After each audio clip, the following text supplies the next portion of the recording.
waktu itu tidak bisa dibuktikan keberadaannya di mana. Sebab waktu itu yang buat kita. Ya, 1 detik, satu menit berapa detik? Nah, kenapa tidak buat 100 saja? Kan bisa. 1 jam berapa menit? Kan bisa 100 menit. 1 minggu berapa hari? Kan bisa dibuat 30 hari.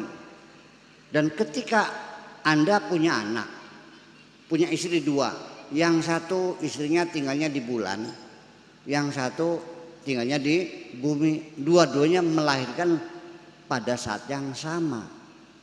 Ketika anakmu di bumi ini sudah berusia 1 tahun, di bulan berapa tahun? Di sini umur 30 tahun, sana baru 30 hari. Paham nggak? Kenapa? Ketika Anda bertempat di planet yang berbeda, maka waktu Anda berbeda. Paham nggak? Jadi waktu itu apa? Tergantung. Kalau kita hanya melihatnya matahari, maka 1 tahun itu 360 hari. 1 bulannya 30 atau 31. Kalau kita hanya melihatnya bulan, maka 1 bulan itu 29 atau 30. Maka dalam setahun bedanya 11. Paham nggak?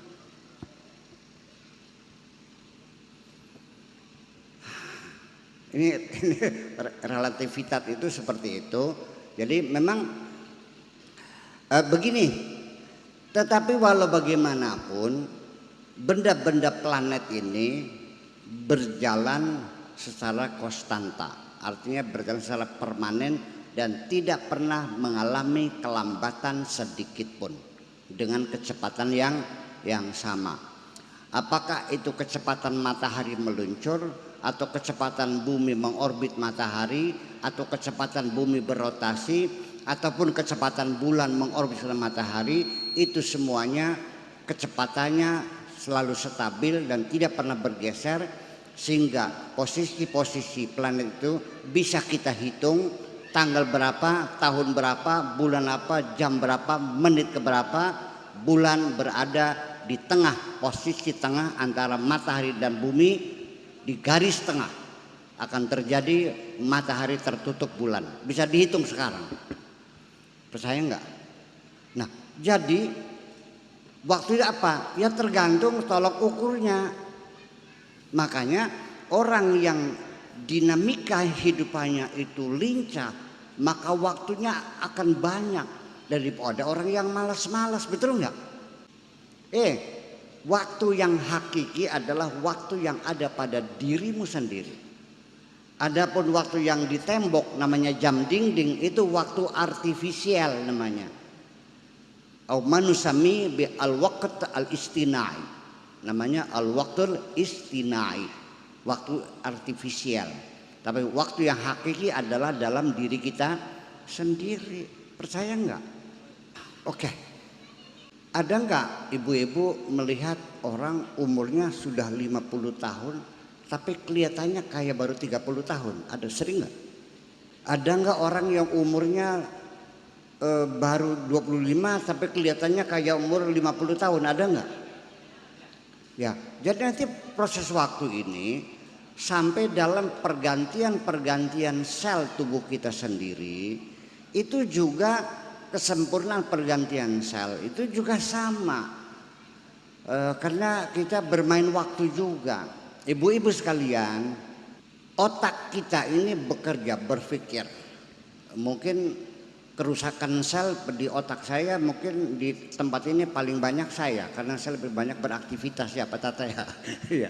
Tetapi percayalah, sekitar 8 miliar sel otak yang rusak itu, dalam waktu 4 jam saya tertidur lelap, itu semuanya akan terganti dengan sempurna.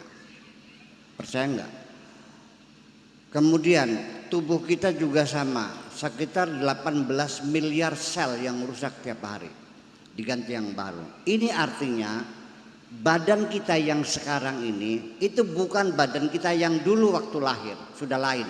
Yang dulu sudah habis sudah. sudah rusak selnya, udah diganti sel baru semua, paham nggak? Jadi rehab dalam tubuh itu sudah berulang-ulang setiap malam, itu sudah, saya udah 71 tahun terus rehab, ya sudah nggak ada. Buya Sakur yang dulu udah nggak ada, sekarang udah lain lagi. Dulu tahun 96, 98 saya sering kesini dulu itu sudah lain, itu saya dulu, saya sekarang lain, udah lain. Percaya enggak? Nah makanya bagaimana supaya lebih efektif memanfaatkan waktu, ini bukan waktunya yang direkayasa, tapi psikologis kita yang kita rekayasa, kita bangun. Artinya dengan semangat yang tinggi, dengan optimisme, dengan harapan yang besar, dengan self confident, percaya diri dan sebagainya. Dan sejauh mana kita mampu mengendalikan emosi kita, itu akan lebih efektif.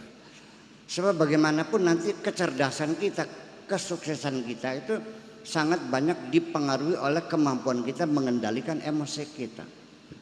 Oke. Ini psikologi adalah ilmu dan eksperimentalis, bukan hayalan ya.